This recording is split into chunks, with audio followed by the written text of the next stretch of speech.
My name is Claire, and the day my daughter ran from the bounce house screaming, with permanent markers smeared across her tiny face, was the day I realized cruelty can wear a familiar smile. My sister Amanda thought it was a joke. I made sure it would cost her everything. Before we get into it, tell me, where are you watching from? Drop your city or country in the comments below. I want to see how far this story travels. The garden was crowded with laughter, the kind that makes you feel like everything's okay, even when it isn't. It was one of those sticky late summer afternoons in Raleigh, North Carolina. White tents, pastel balloons, lemonade pitchers dripping condensation on the folding tables. The kind of party where everyone smiles a bit too wide and sips too fast.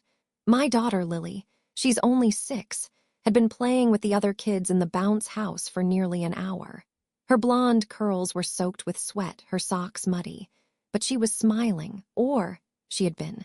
When I heard her scream, it cut through the music like shattered glass. And then I saw her stumbling down the inflatable ramp, face streaked in thick, bright blue marker. Her cheeks, her forehead, even her little eyelids. Someone had drawn all over her face. Hearts, stars, what looked like a mustache. And then written across her forehead in looping script. Finally pretty. Lily. I ran, arms out, people moving too slowly around me, their laughter fading into uneasy murmurs. My baby collapsed into my arms, sobbing so hard she couldn't speak. That's when I heard Amanda laughing. My older sister, wine glass in one hand, sunglasses pushed high into her highlighted hair.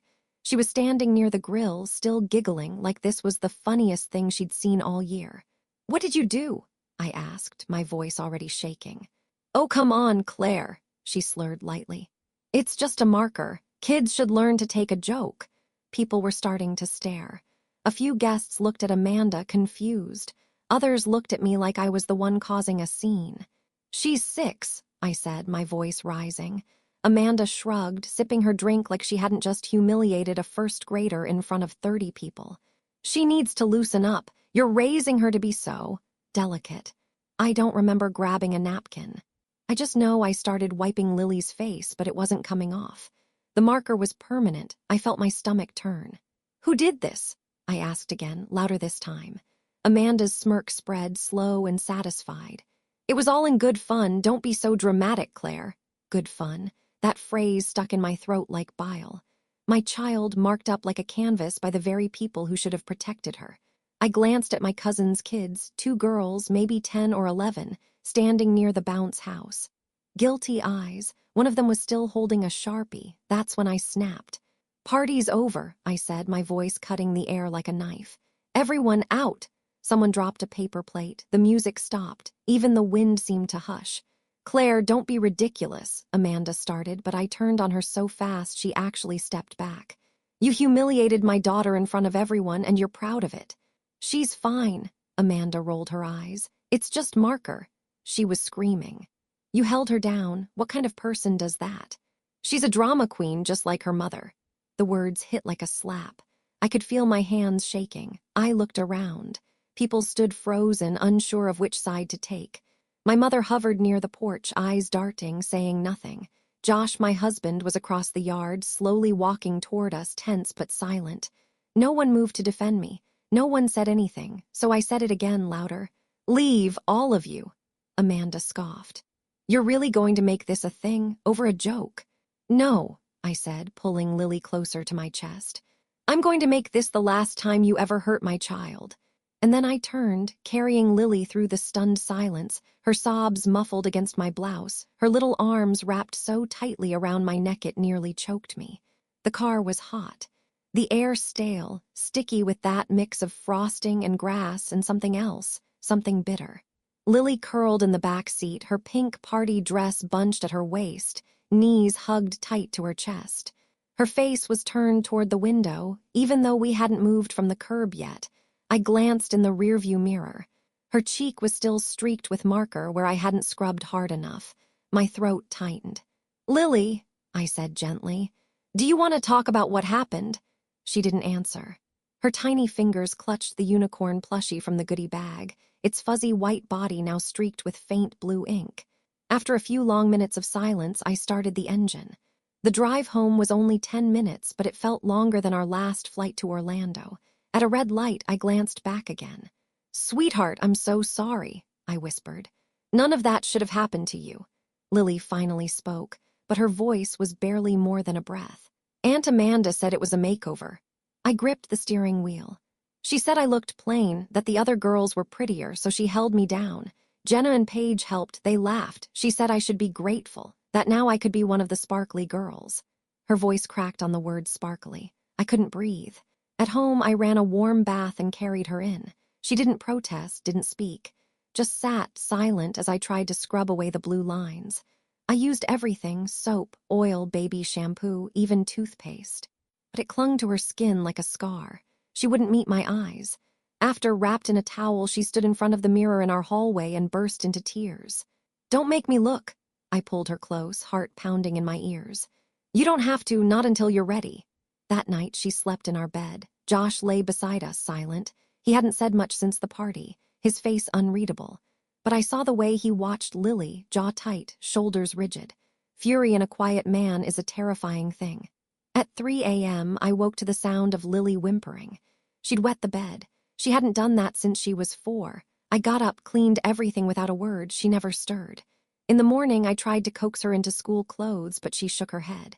"They'll laugh at me. What if the marker's still there?" It was. Faint lines, like bruises that hadn't healed right. I let her stay home. I called the school and explained, softening everything, of course. "A little family incident. She just needs some time." What was I supposed to say? That my sister assaulted my daughter and the rest of the family laughed. By the 3rd day, Lily still hadn't looked in a mirror. She flinched when I brushed her hair. That afternoon, I found her in her room with the door shut. Crayons scattered across the carpet. Drawing pad open in her lap. She'd drawn a picture of herself, except her face was scribbled out in red, and another, all the same, a head, a dress. Scribbled angry loops where a face should be. My breath caught in my throat. She looked up, eyes wide. "I don't want a face anymore." I sat beside her and held her until the tears came. That night, as I stood in the kitchen staring at the half-empty wine bottle Amanda had left behind, I realized something crystal clear. This wasn't just about a mean joke. This was a fracture, a permanent shift. Amanda had taken something from my daughter, a piece of her innocence, her trust. And everyone who stood by and said nothing had helped her do it. And no one was going to fix this but me. Not my mother, who had texted a breezy, "Hope Lily's okay. Amanda can be a little much, but she means well." Not my cousins, who posted party pics like nothing happened. No, this time I wouldn't let it slide. I wouldn't swallow it for the sake of keeping peace. Lily wasn't just sad. She was wounded. She was drawing herself without a face, and I was done being the quiet one. I started researching therapists. I made appointments. I bought special face-safe makeup removers. I ordered books for kids dealing with emotional trauma. But even deeper than that, something else began to grow in me. Resolve. Amanda had mocked my daughter, marked her, bruised her spirit, and laughed. She had no idea that the next time I smiled at her, it would be the start of her undoing. The next morning started with silence. Lily didn't ask for pancakes, didn't hum her usual morning tune. She just stared out the window, still in her pajamas, her small fingers tracing foggy spirals on the glass. It was her 3rd day of school missed, and I was done waiting for someone else to save her. By 9 a.m., I'd called the local wellness center and found a child therapist with an opening that same week. Ms. Delaney. Warm voice, soft-spoken. "Art-based therapy," she said. "Sometimes drawing can be a safer language than words." It sounded like exactly what Lily needed. But as I hung up the phone, I heard a whimper from the hallway. Lily had wet herself again, her face crumpled in shame. "I didn't mean to," she whispered, eyes wide with terror like she expected punishment. My heart broke a second time. "It's okay, baby. This isn't your fault. Nothing about this is your fault." I changed her, wrapped her in her favorite fleece blanket, and settled her on the couch with a mug of warm milk. Then I went upstairs to her room, where I found something new. Drawings, dozens of them taped to her closet door. Animals, but not cute ones. Tigers with scars, wolves with tears in their eyes, lions roaring silently. Each one scribbled in crayon, each one powerful and wild, but wounded. One caught my eye, a lion cub cornered by shadowy shapes. Above it in block letters, "Don't touch my face." I stood there for a long time. That afternoon, my phone buzzed, a text from Mom. "Sweetie, I hope you've calmed down by now. Amanda's worried you'll hold a grudge. You know how sensitive you can be." My jaw clenched so tight I thought I'd crack a molar. Sensitive. My daughter was traumatized, and they were still pretending it was nothing more than a sisterly spat. Amanda was worried. She should be terrified. I didn't reply. Instead, I waited for Josh to come home. He walked in carrying 2 grocery bags, his tie loosened, his sleeves rolled up. I almost didn't want to say it, but the words tumbled out of me. "She held Lily down, with the other girls. Drew on her face and called her ugly." Josh set the bags down carefully, turned to face me. "Did she admit it?" "Lily told me. She remembers everything. The other girls helped. Amanda laughed the whole time." His face didn't change at first, but I saw something harden behind his eyes. "Then it's time Amanda learned what real consequences feel like." I blinked. "What do you mean?" Josh reached into his briefcase and pulled out a folder. Inside, emails, business cards, a printout of a LinkedIn profile. "Amanda's still working PR for MTC Connect, right?" I nodded. "She's on the vendor roster for Caldwell Enterprises, my former company. She got the account years ago, back when my name still carried weight in those circles." He looked me dead in the eye. "She still name drops me to clients. Claims she's got the inside at Caldwell." I stared. "That's not true anymore, right? She hasn't worked directly with anyone in leadership for years, but she doesn't know that." Something dangerous flickered behind his calm expression. "She's built her credibility on my reputation. If I send a single email to the right person, her access crumbles." I swallowed. "Josh, are you sure?" He cut in, gently but firmly. "Claire, she went after our child." He didn't raise his voice. He didn't need to. For the first time in weeks, I felt like I could exhale. I wasn't alone in this. Josh wrapped his arms around me. "We're not just going to let this go. I don't care how many wine glasses she hides behind." We stood in the kitchen like that for a long time. Later that night, while Lily slept with her lion plush tucked tight under one arm, I sat on the couch and opened my phone, scrolled back through the party photos. Amanda's cackle, the marker still in her hand. My daughter's smeared cheeks, the smear of wine on Amanda's teeth as she laughed. I screen captured everything. This wasn't just a joke gone wrong. It was cruelty, and I was going to make sure she felt it. I spent the next day methodically.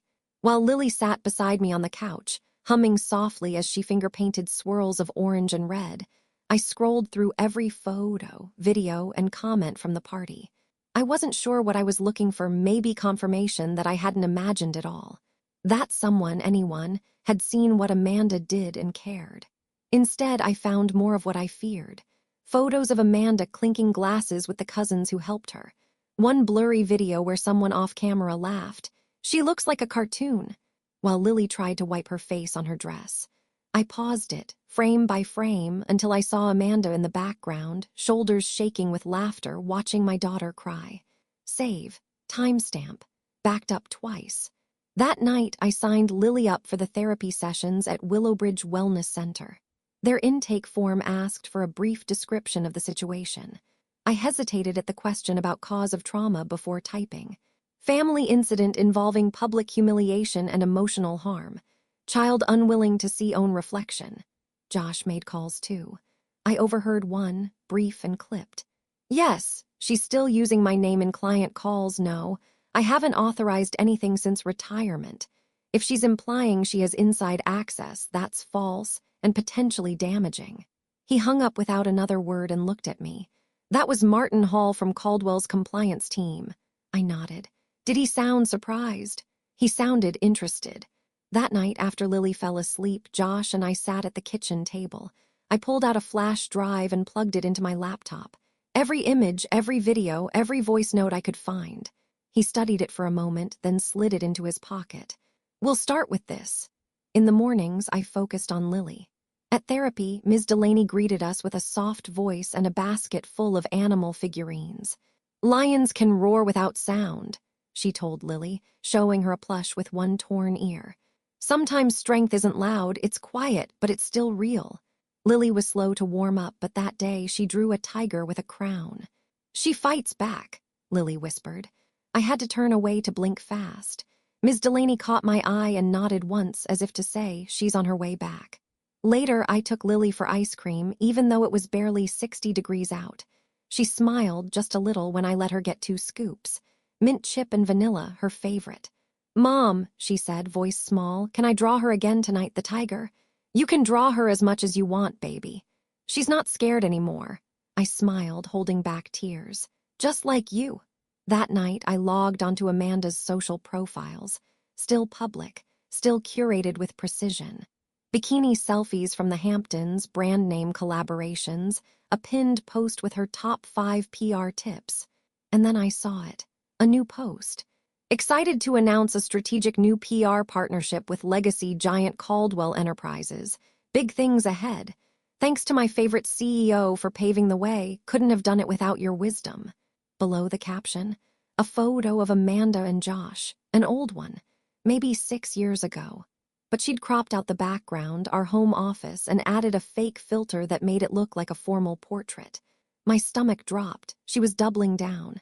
Josh stood beside me, reading over my shoulder, his jaw ticked. "She used my name." "She used your image," I added, voice shaking. Josh opened his phone and started typing. "She just handed us the match, Claire. Now we light it."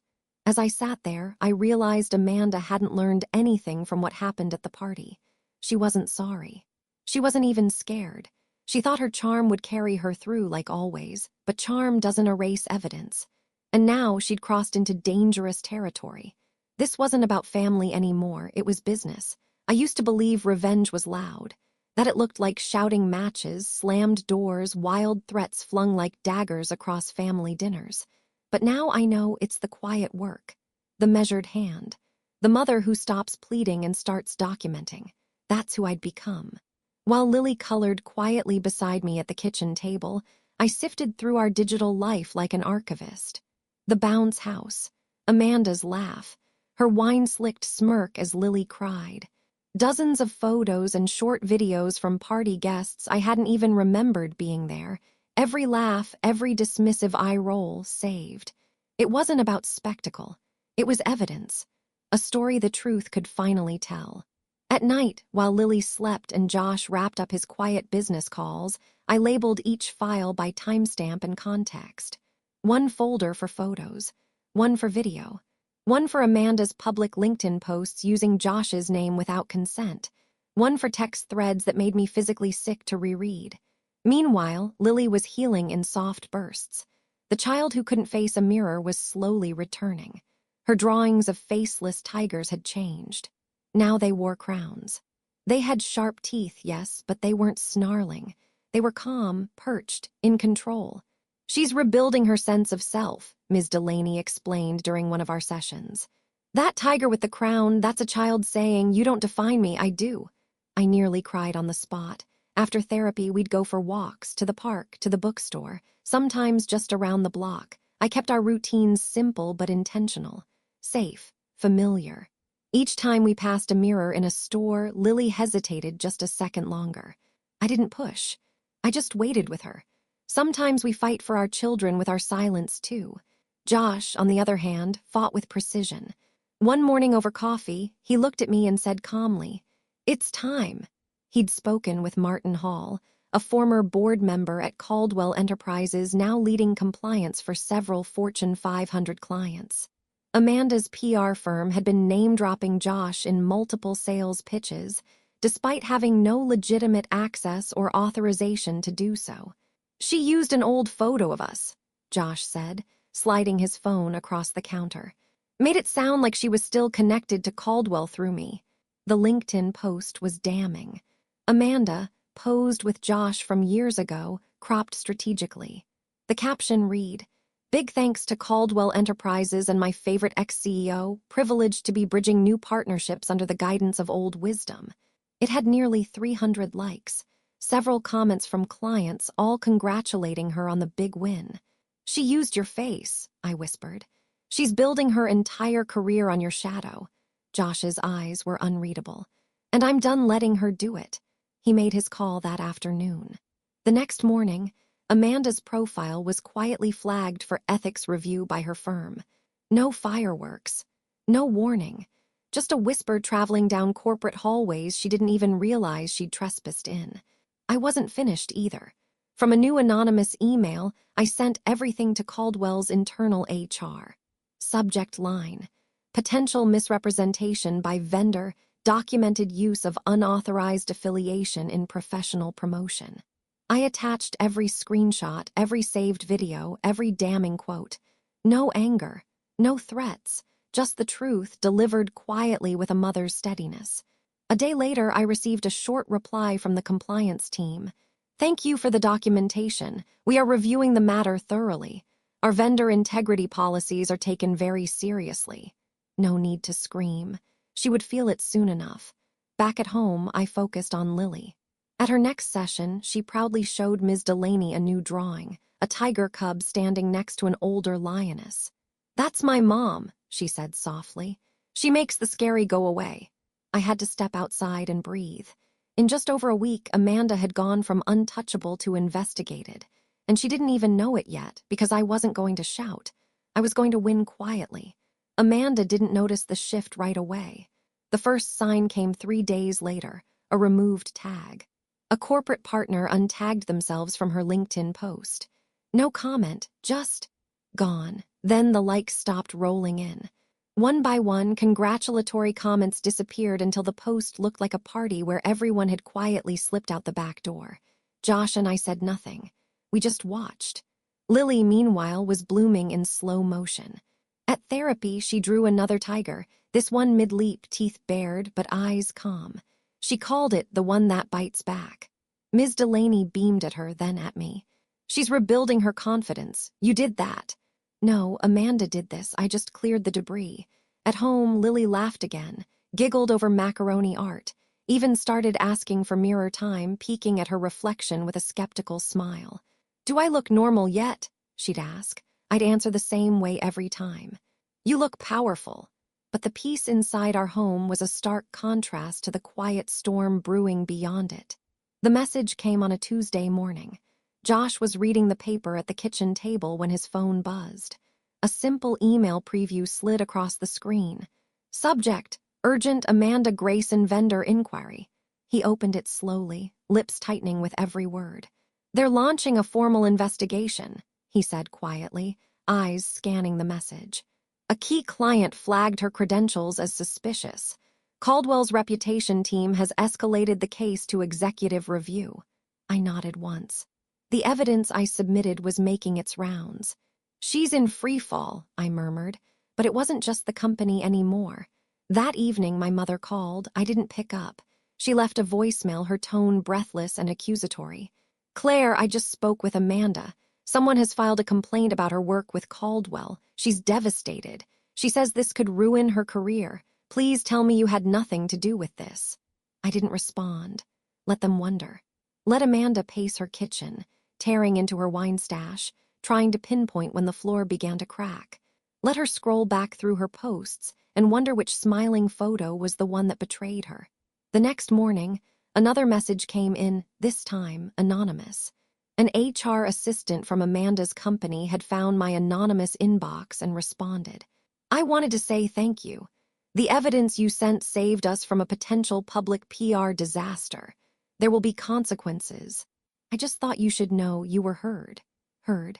That word echoed louder than any apology Amanda had never given. Josh raised a glass that night, not to revenge, but to closure. "To doing what no one else had the guts to do," he said. "To standing up when everyone else sat down." I touched my glass to his, heart thudding with something close to peace. Later, after Lily was tucked in bed, I found myself scrolling Amanda's social profiles. Her content had slowed to a trickle. Her comments closed. Her last post, a photo of her office with the caption, "Some people thrive under pressure," was barely liked. I watched her social image unravel with all the gravity of watching a wave pull back from the shore. The tsunami hadn't hit yet, but it was coming. That Friday, as I waited in the car outside the therapy center, Lily bounded down the walkway with a piece of art held high. "I drew us," she said, sliding into the back seat. It was me and her, 2 lions, side by side.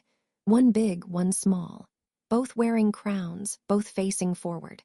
"Do you know what that means?" she asked, eyes sparkling. I glanced at the drawing.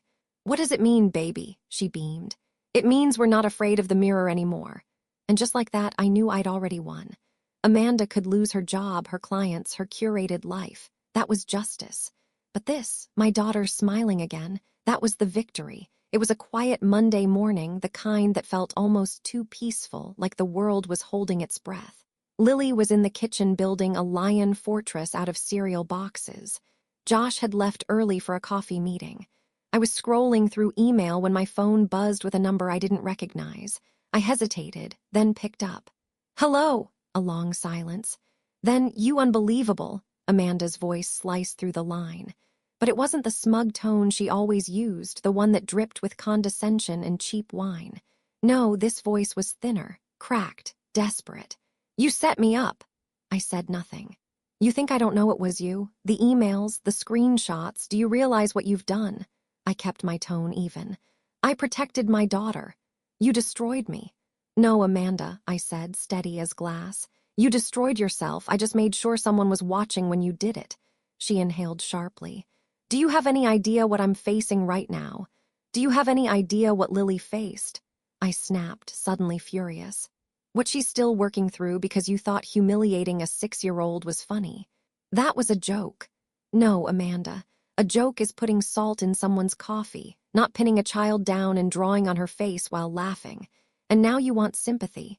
The silence on the other end turned cold. She tried again. "You really went to Caldwell. You ruined my contract." "I didn't ruin anything. You used Josh's name without consent. You posed as someone you're not. That's fraud. Your actions had consequences. I didn't invent them." She tried to sound indignant, but it came out choked. "My clients are dropping me. I have no job, Claire, no income. I got an email this morning from a client who said my moral judgment is under question. You did this." "No, Amanda," I said softly. "You did this when you thought no one would ever hold you accountable." The line went quiet again. Then came the final twist of the knife. "I hope you're happy." I took a breath, slow and calm. "You remember what you said at the party?" I asked. "When I was holding Lily and you were laughing." She didn't answer. "You told me she should learn to take a joke. Well, now maybe you'll learn what real accountability feels like." And I hung up. For a long time, I stood in the kitchen, phone still in my hand, heart pounding. I didn't feel triumphant. I felt still. The kind of stillness that follows a storm, not because everything's perfect, but because nothing is hidden anymore. Josh came home later that afternoon and handed me a printed letter from Caldwell's Ethics Committee. "Amanda Grayson is no longer approved as a vendor due to verified breaches of reputation standards and misrepresentation of affiliations. Your submission helped protect multiple corporate partnerships. Thank you for stepping forward." No headlines. No scandal.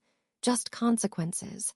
Amanda had spent her whole life believing charm would save her, that she could laugh her way out of cruelty and manipulate her way out of conflict. But this time there were receipts. This time someone stood up, and it wasn't just me. It was Lily drawing tiger queens. It was Josh quietly emailing contacts with steel in his voice.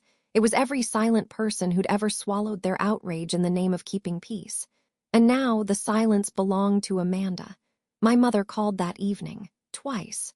I didn't answer. Then came a text. "She's broken, Claire. You made your point. Are you happy now?" I stared at it for a long time before replying. "I'll be happy when Lily laughs without looking over her shoulder." I should have known better than to invite my mother to lunch. But a part of me, some old, worn-down reflex from childhood, still wanted her to see, to care, to understand. I wasn't expecting an apology. I just needed her to acknowledge what happened. She arrived at the cafe 10 minutes late, wearing her favorite coral sweater and the same perfume she's worn since I was 12. She looked like a Hallmark card, not a mother who'd stood by while her granddaughter was emotionally violated. "Claire," she said with a stiff smile, brushing a kiss across my cheek. "You look tired." "Tired, of course." "I haven't been sleeping well," I replied. "Oh, honey," she sighed, sliding into the booth. "You really should take a day to relax. Stress shows in the face, you know." I blinked. She picked up the menu like we were here to talk about garden parties and recipes. The waitress brought us water. We hadn't even opened our menus before I started. "I wanted to talk about Lily." My mother's eyes flicked up.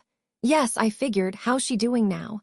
She's still seeing the therapist, still flinches when people laugh too loud. She won't even look at birthday photos. Mom sipped her water as if I'd just mentioned a mild sunburn. That's such a shame. Poor thing. But kids are resilient. She'll bounce back. I paused, measured my next words. She was held down, humiliated, and Amanda made it a joke.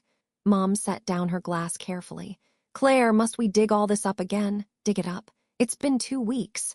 I know, but honestly, you're making this bigger than it needs to be. Amanda's going through so much already. She's lost clients. She's devastated. I stared at her. You mean she's finally facing consequences? She's your sister, my mother hissed, glancing around. You don't destroy family over a prank. A prank, my voice cracked. Mom lowered hers. Amanda was just trying to be playful. You always took things so seriously, even as a child. There it was, that familiar dismissal, the subtle rewriting of history. Lily was traumatized. She's sensitive, like her mother. The words landed like slaps. I pushed my chair back slowly. She wakes up crying. She wet the bed 3 times last week. And when she finally drew herself smiling again, she said she was pretending. My mother blinked like she couldn't quite compute it. She'll get over it. You always did. And that was the moment I knew. She didn't come to understand. She came to minimize, to protect Amanda, to protect her story, one where I was always dramatic, always overreacting, always the inconvenient daughter. I stood. I wanted to believe you'd care. That seeing Lily hurt would be enough. Claire, don't do this here. Do what? I asked quietly. Tell the truth. You didn't defend her. You didn't even call to ask if she was okay. You texted me to lighten up. That's who you are, Mom. She stared at me, stunned. Don't be so ungrateful.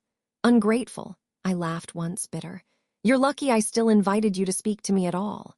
I left the cafe without touching my tea. I didn't cry until I got back into the car. It wasn't Amanda's cruelty that cut deepest. It was this, the way my mother looked through Lily's pain and saw nothing but inconvenience. The way she kept her love behind locked doors and gave Amanda the key. That evening, Josh didn't say a word when I told him what happened. He just held me until my breathing calmed. I think, I said quietly, that part of my family died today. Josh kissed my forehead. Maybe that part needed to. After everything that happened, the silence in our house became its own kind of companion. Not the cold, distant kind, but the stillness that follows a storm, the air after lightning, when even the trees seem to take a breath. Lily was changing. Slowly, but I saw it.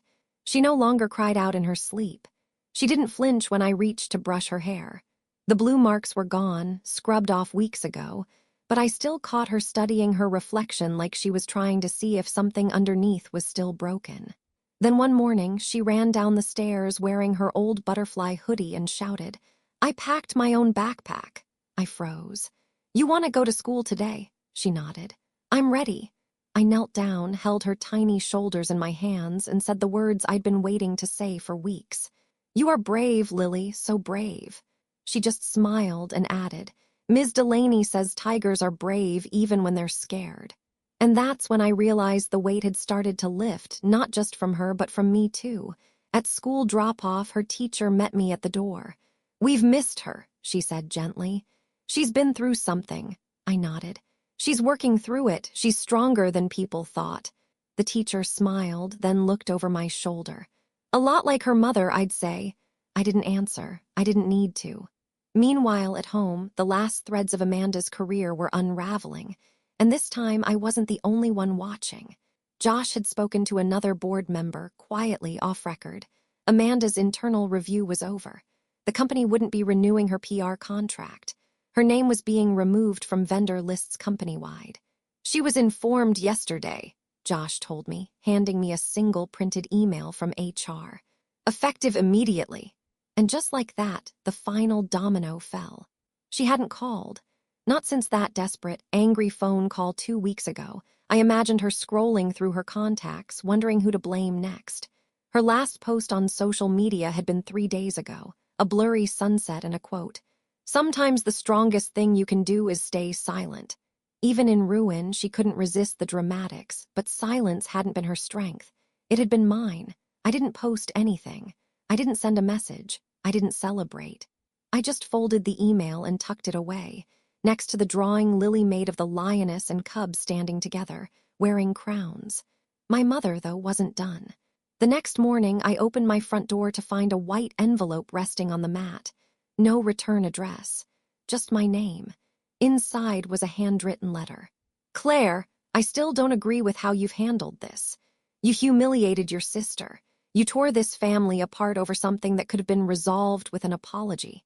I hope you find peace, but you won't find forgiveness from me. Mom, no signature, no warmth, no mention of Lily. I folded it neatly and slid it into the drawer right next to the email confirming Amanda's termination. Because that letter didn't break me. It proved everything I already knew. They didn't see Lily. They never did. That evening, I took Lily to the park. She ran toward the swings, giggling with a sound that didn't sound guarded anymore. Then she paused mid-step, looked over her shoulder, and asked, "Do you think Aunt Amanda still thinks I'm ugly?" I knelt down beside her. "No, sweetheart, I think Aunt Amanda is wrong about a lot of things." Lily looked thoughtful for a moment, then smiled. "Well, I think I'm shiny now." I smiled back, eyes stinging. "You always were." The text came at 9:17 a.m., just 2 words. "You won." I didn't recognize the number at first. It wasn't saved in my contacts, but I knew the tone. Knew the bitterness that seeped through the screen. It was Amanda. I didn't reply. I didn't need to, because by then it was already done. Josh had just poured us both coffee when the email hit his inbox. An automated vendor alert sent to all former Caldwell executives, informing them that Amanda Grayson's PR consultancy had been removed from the approved network due to a significant breach in ethics compliance and reputational risk exposure. Simple, cold, clinical. The kind of email that doesn't ask for a reply. The kind of email that means the doors aren't just closed, they're locked. "I guess they're making it official," Josh said, handing me his phone. "They're not even trying to cover it quietly." I stared at the screen for a moment, then set the phone down. She'd finally felt it, the full weight of what she'd done. Not because I screamed, not because I rallied people to hate her, but because, for the first time in her life, her laughter came with consequences. Later that afternoon, the ripple hit the surface. One of Amanda's clients, one of the bigger ones, posted a cryptic LinkedIn update thanking Caldwell Enterprises for their transparent and ethical handling of a recent vendor conflict. No names, no finger-pointing, but everyone in the industry could read between the lines. That post was shared, then reshared. By 3:00 p.m., Amanda's name had been quietly removed from 2 other partnerships. Someone sent me a screenshot. Her company's website now returned a 404 error. She didn't disappear in a blaze. There was no tabloid scandal, no social media frenzy. It was subtler than that.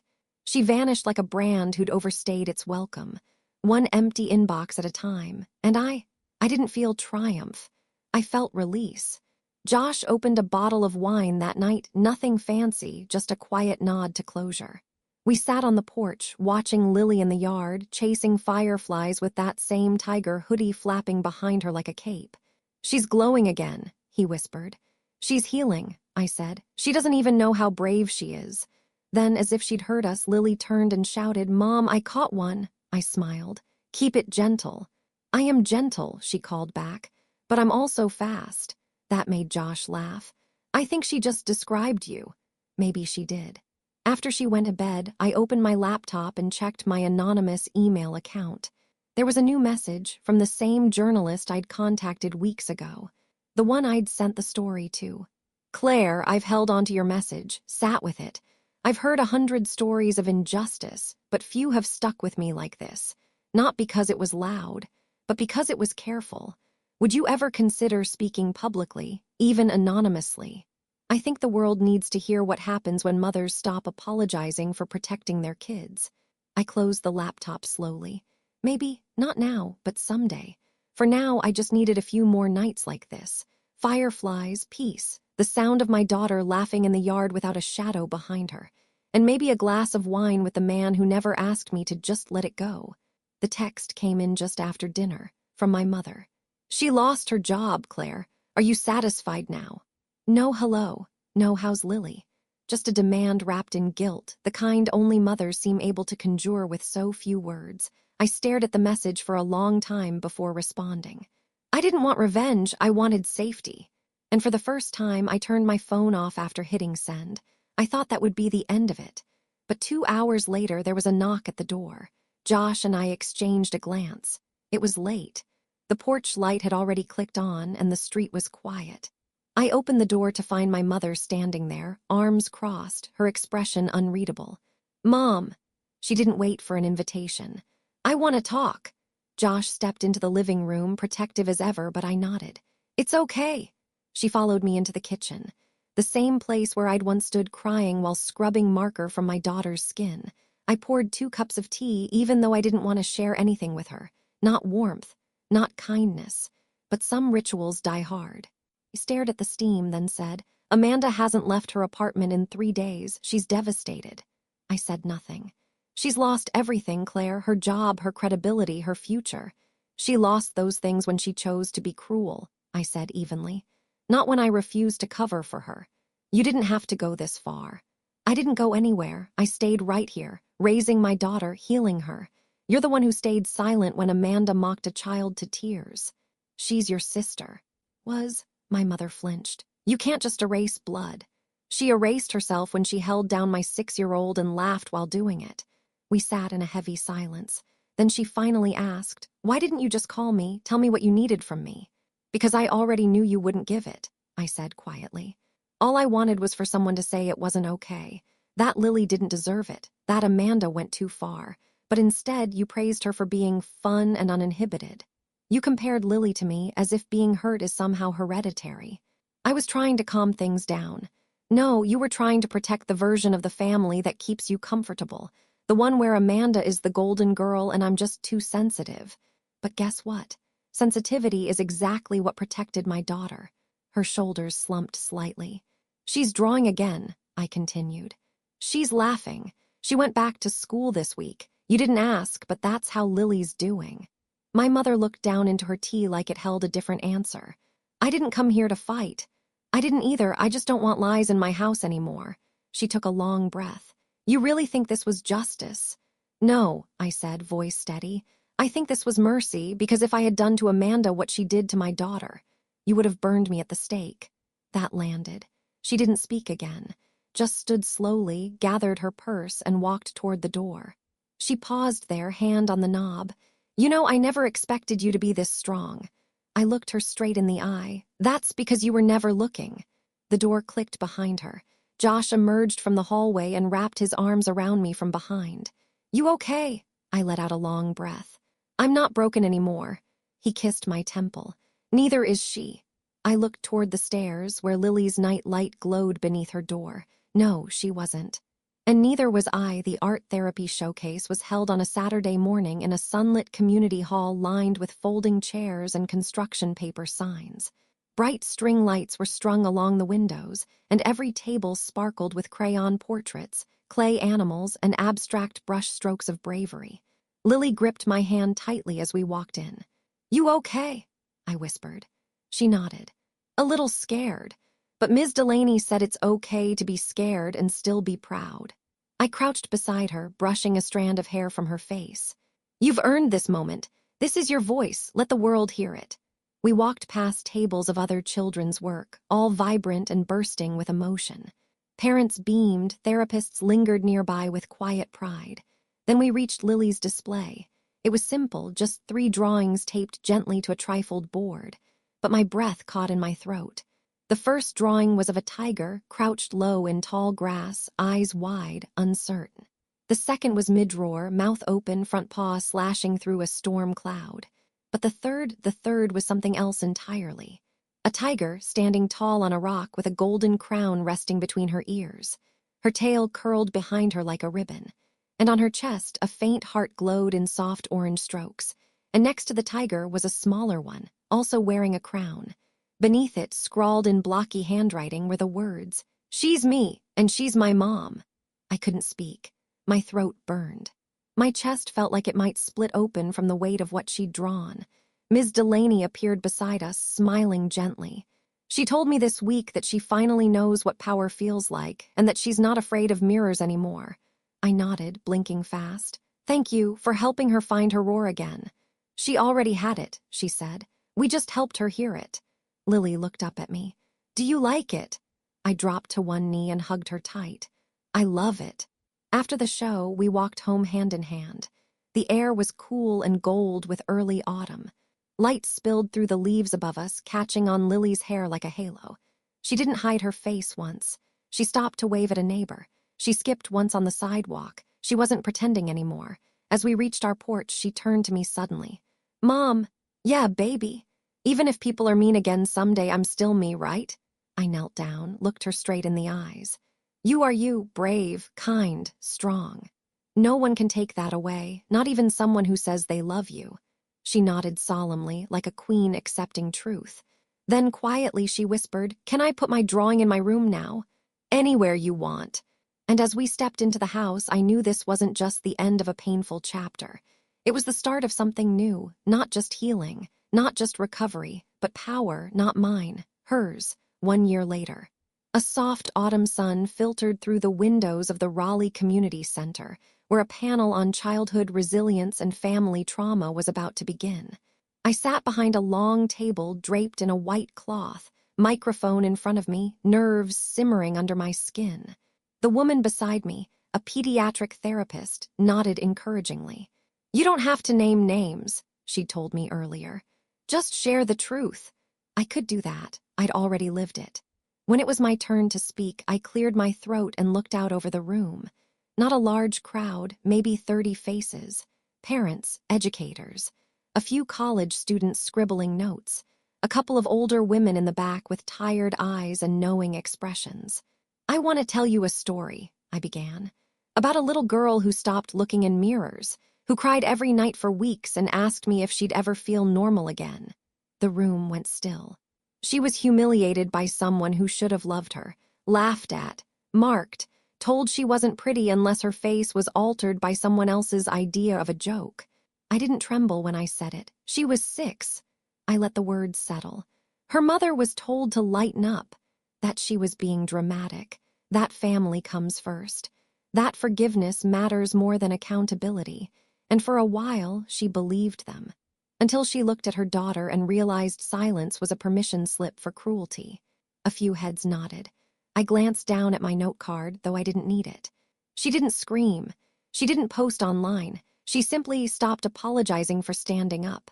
A murmur of quiet agreement drifted through the room. Today, that little girl draws tigers wearing crowns. She laughs in classrooms and tells her friends they're shiny, even when they feel small. And her mother, I paused. She finally sees herself in the mirror, too. After the panel, a woman approached me, mid-50s, sharp eyes softened by grief. Your story, she said, voice rough, felt a little too familiar. I wish I'd spoken up when my daughter needed me. I touched her hand gently. You still can. The timeline may change, but the voice is always there. Outside the center, Josh was waiting with Lily. She wore her favorite tiger hoodie crown emblem embroidered above her heart. How'd it go? He asked. I smiled, lifting Lily into my arms. It went exactly how it needed to. That night we went out for dinner, something small, local. A celebration, even if we didn't name it. On the way home, we passed a strip mall parking lot, and there she was, Amanda, loading groceries into the trunk of her car. Her name tag read Office Assistant, Glenwood Dental. She looked smaller somehow, tired. Hair pulled back, no makeup. She saw us. For one suspended second, our eyes met. I didn't stop walking. Lily didn't even notice. Josh slipped his hand into mine. You okay? He asked. I'm more than okay, I said. I'm free. At bedtime, Lily placed her tiger drawing, now laminated, next to her bed. She watches over me, she said, so I don't forget. I kissed her forehead. You'll never forget, I whispered, because you earned every stripe. As the light dimmed and the night fell quiet, I sat on the porch, watching the sky darken. Justice had come. But more than that, so had peace. Because no one has the right to laugh at your pain, and no mother should ever stay silent.